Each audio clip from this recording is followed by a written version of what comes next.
Hi, Politicuties. This week at Last Week Was a Drag, we are joined by the candidate for California State Assembly, District 54, John Yee. Thank you so much for coming. Of course, thanks for having me here. Thank So you, excited to be here with you, Hen Thai. Just for context, John here booked me for a gig a few months ago. That's right. And that was before I knew anything about this show. And I felt like meeting you and working with you was like necessary for me to get here today. And I feel like the stars were aligned. I'm just so happy that you're here. Yeah, you performed at a show for us. It was a party. People came. It was in Chinatown. A lot of fun. So thank you for being there. Thank you. Thank you for having me. Of course. But yeah, let's get into these questions. I have a few spicy ones. All right. Okay, so this is your first time running, right? Yep, it is my first time running. Okay, why did you decide to run for office this year?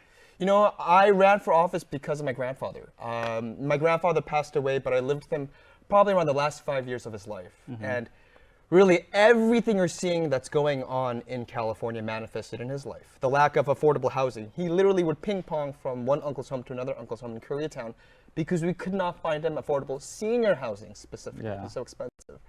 You go to any McDonald's in K-Town, 8, 9 in the morning, it is full of Korean and Latino seniors because we have no green public spaces to hang out. Our streets are too dangerous. Our parks are disinvested. And actually on one of these days when he was meeting up with his friends, one of his friends was hit by a car and killed. Wow. Just blocks away. And it took, actually my grandfather, it took him forever to actually share that story with us because it's that traumatic. Yeah. But these are the conditions in Koreatown for our seniors. And something we often say is if you serve our seniors, you really serve everyone. It's kind of like it lifts all boats. And so that was the big reason why I decided to run. Because if not me, who's going to fight for people like my grandfather? That is honestly so amazing. Appreciate it.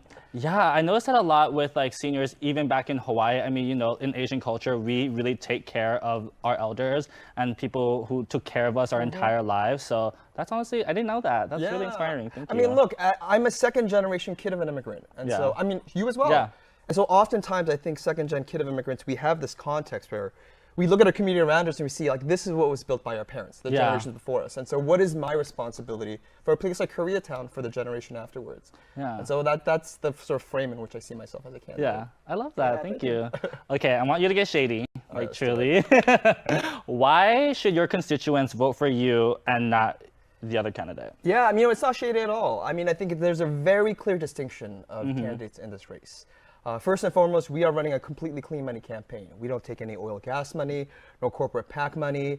And our opponent, he takes all of that. And I think this is something that you find even amongst a lot of traditional Democrats here in California. Something we often say is in a state where everyone has a D after their name, then what is the actual difference? Especially if the conditions are the way they are, high rent, awful air, poor health outcomes for a lot of our children. And so one thing about this campaign is we want to be able to show a Democrat who is not sort of taking this kind of money and taking those kind of interests, oftentimes that go completely against our communities. So I'll give you an example. My opponent takes Airbnb money. And we are a district of 80% renters. And we know that short-term rentals is a big motivator for a lot of displacement. He takes money from the Real Estate Association, oil, gas money. And so all this way, in many ways, we know we need to have more representation in this district that feels that urgency. And if you feel that urgency, you would not be taking that kind of money. So. And I can tell that you're really passionate because we were just talking about how you are canvassing. You're the candidate. Yeah, and you're canvassing, you're going door by door. Yeah. So that really just shows like the effort and the love that you have for the constituents and the people, and that like you're really willing to fight for us. I mean, if you want to know the community, you got to be in the community. Exactly. And before I was a candidate, I was actually a pedestrian advocate. What does that mean? Exactly, but I love that's your reaction in Los Angeles. If there's any city in the country where we need more pedestrian advocates, it would be Los Angeles. But when I tell people that was my former job, they're like, oh, that even exists?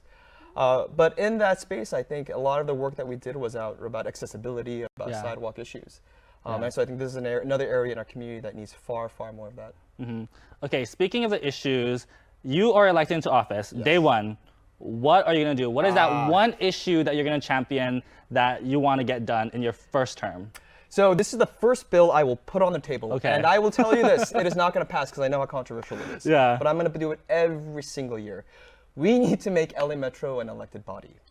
For me, it is absolutely wild that in the city of Los Angeles, the second largest city, the people who make all the budget decisions, policy decisions about buses and trains do not ride our buses and trains. Yeah. And for me, that is wild. And you see the results just by taking the subway, Yep. taking the bus. We are treated as crowds to be managed, not clients or customers to be served.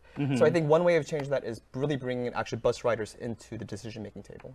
I love that Yeah, idea thank you. because we need more bus riders. Oh, yeah. Like, I feel like there's not enough buses coming around. I also take public transportation. I've been in LA for 9 years and have not driven once. Wow, One really because serious? no, yeah, I'm Asian. I can't drive. Oh,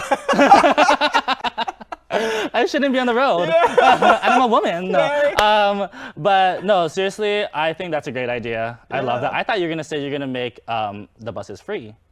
That's another thing, fare-free transit. A lot of advocates in Los Angeles are actually working on fare-free transit. If you look at the budget of LA Metro, 3% of the budget is funded by fare collection. And Yeah. then 75% of that money that's actually collected is then shoveled back into the fare collection program. So getting free transit is not a financial question, it's a political question. Yeah. And that's something we need more elected to our transit riders to push that conversation. So. All right, John, thank you so much for being here. If you live in the District 54, that's going to be Koreatown, Downtown, and Boyle Heights.